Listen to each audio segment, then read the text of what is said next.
let's go to white. Okay.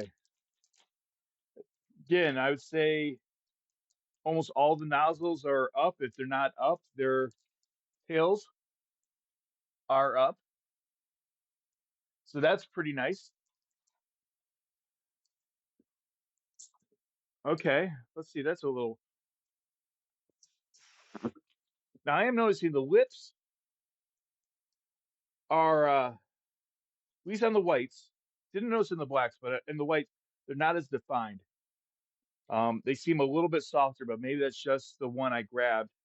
I'll blow up another one in a second here to just see.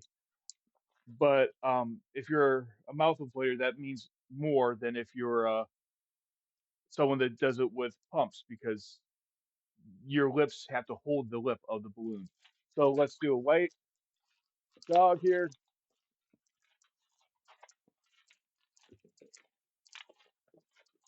And again, they're very, I would even say they might feel a little bit thicker than what I was expecting with what I'm used to.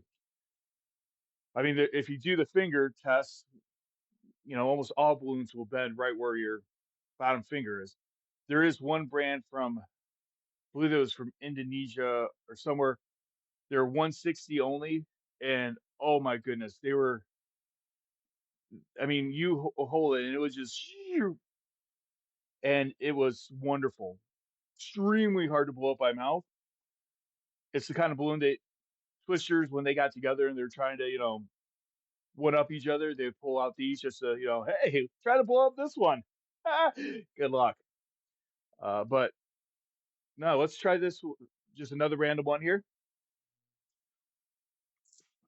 Okay, this one did have a little better lip. So I'm seeing a little bit. Yeah, there's some that definitely. Let's see here. I am seeing a little bit inconsistency. Let's see if we can get a good shot of that.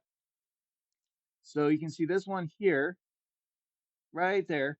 It's definitely a little thicker than the one right next to it. So that's going to take some getting used to. But so far, that's the only negative I'm seeing. And again, another, yeah, that's nice. Okay.